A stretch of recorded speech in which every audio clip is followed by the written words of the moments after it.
John. I called him Big John, and to me, he was Big John. There was a right way and a wrong way and a Big John way, and the Big John way was Yeah. the correct way. Right. Okay? To say that he was different and unique would be an understatement. Yeah. I'm sure y'all and all of his friends here would know exactly what I'm talking about. You know, as our brother here said, Big John had many God-given talents. You know, most people have one or two. Big John could do anything he set his mind to. Wood, metal, paint, body work, mechanical. He was a excellent artist.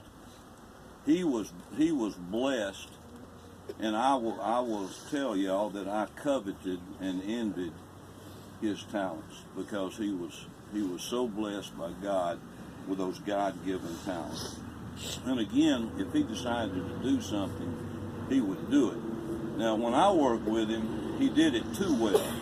About 2 hours before he finished, I was through, but he wasn't, okay?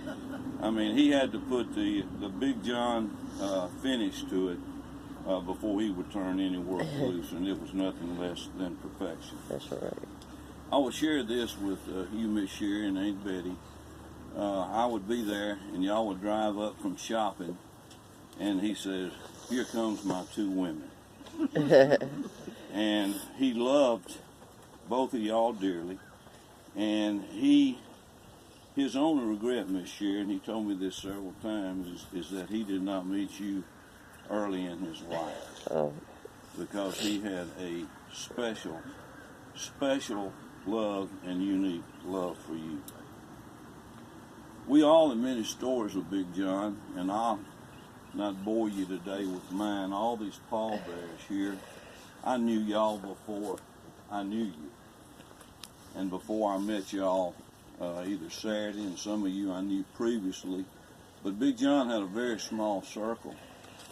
And if you were in that circle, you was in. If you wasn't in it, you were out. That's right. And your memories today are no more precious than mine. And we all have stories that will resonate with us for the rest of our life.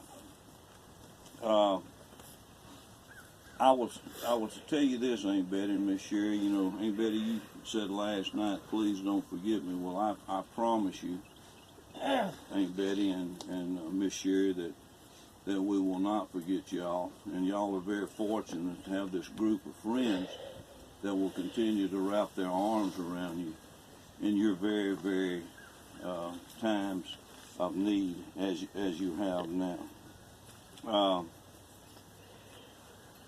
I count myself fortunate, as you all do, to have intersected with Big John on life's journey, because he was definitely a different cut of cloth, and he marched to his own beat. And again, when I reiterate, when he took you in, you were completely in. I'd like to read something I think that fits Big John. It's in Proverbs 16:19. And to me, this fits him very well. Again, it's Proverbs 16:19. Better it is to be of an humble spirit with the lowly, than to divide the spoil with the proud. You see, Big John stayed in his area of comfort, and it was us, the common people. And the Bible says you're lowly. But to me, it means the common people. He never, as he said, got very high above his pay grade, and when he did, he always came back down to the middle playing field, and that was us. I want to close by saying that Aunt Betty and Miss Sherry and the rest of the family, this whole entire group, I want to thank y'all for so unselfishly sharing Big John was, and it was unselfish. He gave a lot of time, and I will tell you this in closing, that Big John was benevolent. As I talked to Brad last night, when you first met him, you would think he was a gorilla or something. But after you got to know him, he had a heart of gold. And he did, and I know for a fact, he did a lot of stuff for people, different people. I've seen strangers come, and he wouldn't charge them for his effort. And I think that was Big John's way of service to the community. Thank you all for sharing him so unselfishly with this group. Thank you. Thank you, Mr. Wayne. You know, it's just neat to hear how blessed that we are, and sometimes realize that the impact, every one of us have an impact on somebody's life. John certainly did. He touched my life just in about 2 or 3 months that I really knew y'all, and he's touched many of y'all's lives for the years that many of you have known him.